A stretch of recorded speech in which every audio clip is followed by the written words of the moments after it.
Students, आज हम करेंगे मगध साम्राज्य के विकास में नंद वंश का योगदान। नंद वंश मगध साम्राज्य की स्थापना का काल था। नंद वंश के 9 राजाओं के नाम मिलते हैं जिन्हें सम्मिलित रूप से नवनंद कहा जाता है। नंद वंश का संस्थापक महापद्म उग्रसेन था, जिसने मगध में शिशुनाग वंश की स्थापना कर नंद वंश की शासन की स्थापना की थी। पुराणों में उसका नाम महापद्म या महापद्मपति है। महाभूति वंश के अनुसार इस राजा का नाम उग्रसेन था। भारतीय एवं विदेशी दोनों स्रोत नंदों को अनिभिजात उत्पत्ति का संकेत मिलता है। पुराणों का कथन है महापद्म शिशुनाग के अंतिम राजा महानंदिनी की शूद्रा स्त्री के गर्भ से उत्पन्न संतान था।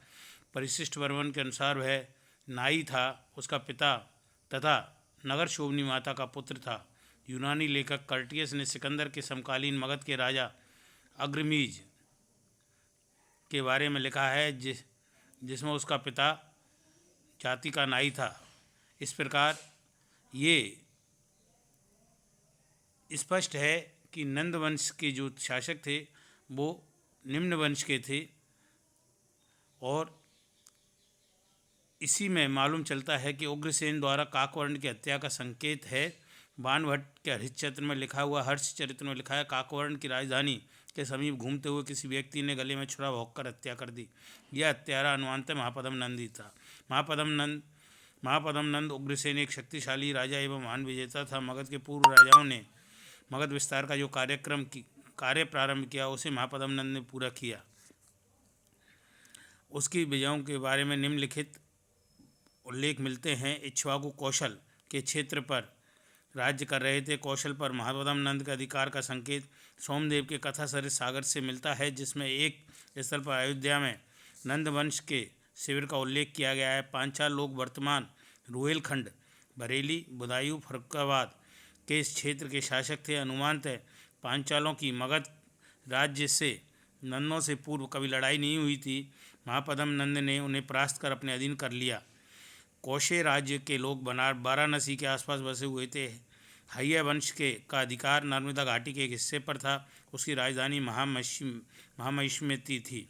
कलिंगों का अधिकार उड़ीसा के बैतरंगी नदी से लेकर विशाखापट्टनम के वराह नदी तक के बड़े क्षेत्र पर था। खारवेल के आदिकुंभा अभिलेख में नंदवंश द्वारा कलिंग के एक भाग पर आधिपत्य सिद्ध होता है। अश्मकों की शासन गोदावरी घाटी के एक भाग में था। आंध्र प्रदेश के निजामाबाद के पश्चिम में नौनंद धेरा नामक नगर अवस्थित है, जो रायचंद चौधरी के अनुसार इस बात का संकेत है कि अश्मक वंश की प्राचीन भूमि नौनंदों के क्षेत्र में आ गई थी। किसी समसामयिक या असामयिक लेखक ने इस बात की पुष्टि नहीं की है। कुरु पंचाल लोगों के पश्चिमी क्षेत्र में बसे हुए थे। इसका राज्य गंगा से लेकर थानेश्वर के सरस्वती नदी तक विस्तृत था। मैथिल लोग रामायण महाभारत में उल्लेखित नगरी मिथिला के निवासी थे, जिसकी पहचान नेपाल सीमा स्थित वर्तमान जनकपुर से की जाती है।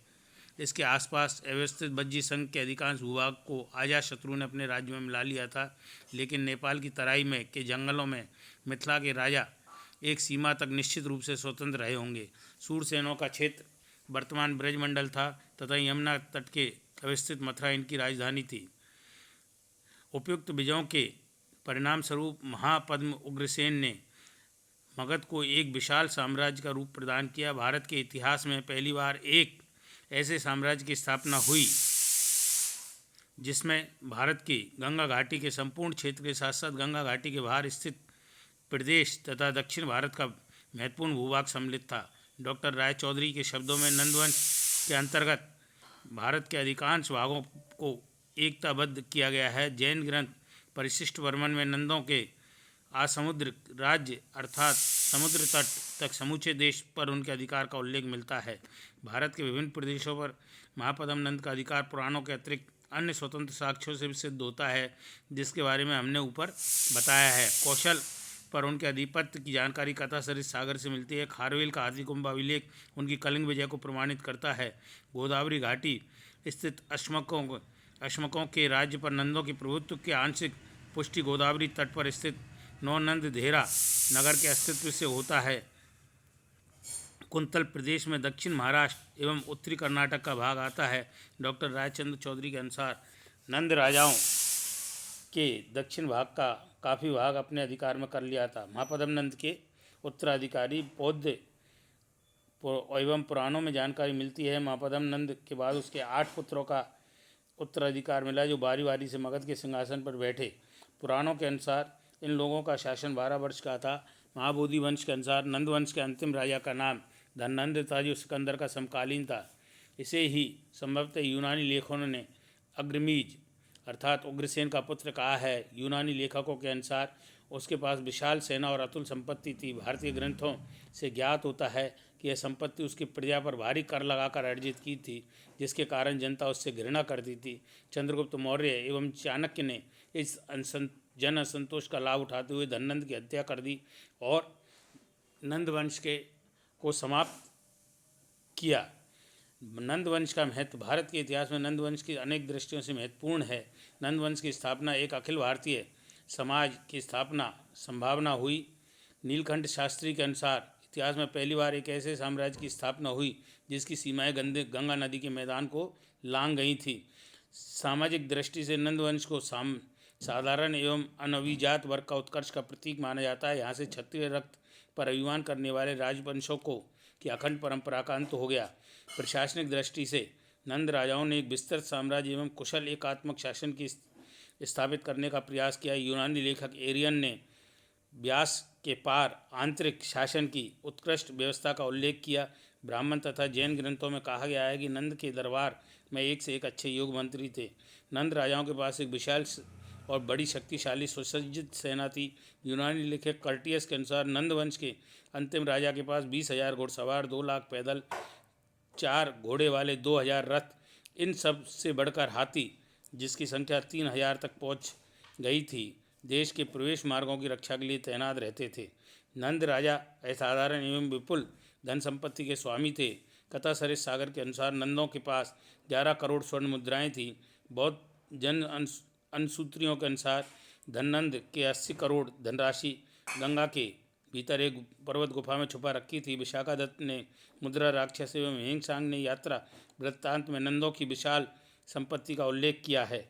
नंद वंश का काल भारत की आर्थिक समृद्धि का काल था। देश के विभिन्न भागों से प्राप्त आहत मुद्राओं से इस काल का समृद्धि का संकेत मिलता है। काशिका ग्रंथ में यह उल्लेख है, नंद वंश के राजाओं ने नाप तोल के मान स्थिर किए। ऐसा प्रतीत होता है कि नंदों के काल में मगध का व्यापार पश्चिमी उत्तर क्षेत्र, हिमालय के पार के क्षेत्र एवं पश्चिमी एशिया क्षेत्रों से होता था। पाटलिपुत्र स्तर मार्ग से तक्षशिला पश्चिमी एशिया से जुड़ा हुआ था। कथा सरिस सागर और बृहत कथा मंजरी के उल्लेखों के अनुसार नंद राजाओं के काल में पाटलिपुत्र में लक्ष्मी और सरस्वती दोनों का वास था। पाटलिपुत्र बौद्धिक समृद्धि के साथ साथ ज्ञान विज्ञान के प्रसिद्ध केंद्र बन गया था। उपयुक्त ग्रंथों के अनुसार वर्ष, उपवर्ष, पाणिनि, कात्यायन, वरुरुचि, व्यागड़ी जैसे प्रसिद्ध उत्कट विद्वान इस युग में हुए। इससे विदित होता है कि इस युग में व्याकरण का बहुत विकास हुआ। नंदों द्वारा किए गए जन कल्याण के कार्यों द्वारा कलिंग में एक नहर बनवाए जाना उल्लेख मिलता है। आवश्यक सूत्र एवं सुखबोधा की जैन कथाओं के अनुसार नंद नरेश बहुत दानी थे तथा नियमित दान की व्यवस्था के लिए एक दान गग यानी दान विभाग खोल दिया था। नंद राजाओं की धार्मिक अभिरुचियों के बारे में स्पष्ट उल्लेख नहीं मिलते हैं।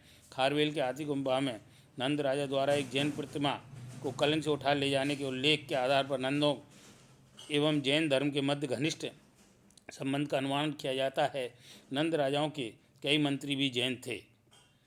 मगध साम्राज्य के उत्कर्ष के कारण साम्राज्य की दौड़ में मगध अन्य राज्यों जनपदों को परास्त किया। मगध की सफलता के कारण थे भौगोलिक दृष्टि से अपने ही क्षेत्र में स्थित संपन्न लौह खदान एवं दोहन से ने मगध को विशिष्ट शक्ति प्रदान की थी, अन्य जनपदों को उपलब्ध नहीं थी।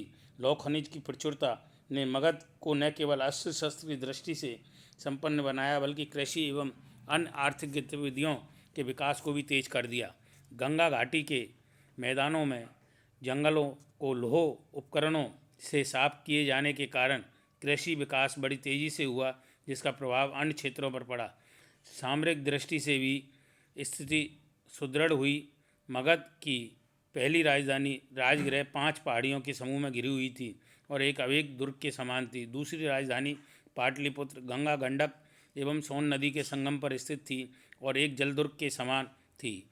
पाटलिपुत्र का दूसरा विशिष्ट लाभ यह था कि बहुकोणीय जलमार्ग स्थित होने के कारण संचार, आवागमन, व्यापार, सैनिक शक्ति के स्थानांतरण एवं अन्य कार्यों में बड़ी सुविधा हो गई थी। गंगा घाटी के प्रचुर खाद्यान्न, उद्यान एवं व्यापार खनिज के विकास ने मगध राजाओं के लिए कर संग्रह को आसान बना दिया था। उन्होंने विपुल धनकोष को जमा कर लिया, जिससे विशाल सेना रखना संभव हो सका। सैनिक दृष्टि से मगध को एक फायदा पूर्वी क्षेत्र के आसानी से उपलब्ध हाथियों से भी था। यूनानी स्रोतों से ज्ञात होता है कि नंदों के पास 600 हाथियों की सेना थी। मगध साम्राज्य के एक प्रकार का लचीला बनता आर्यावर्त की सीमाओं पर स्थित होने के कारण वर्ण एवं जाति व्यवस्था की जड़ें मजबूत नहीं हुई थी। इस क्षेत्र में बौद्ध धर्म एवं जैन धर्म का खूब प्रचार हुआ था। इस कारण मगध में सामरिक एवं प्रादेशिक एकता तथा अपने राज्य के लिए उत्सर्ग के सब सूत्र विद्वान थे। नमस्कार।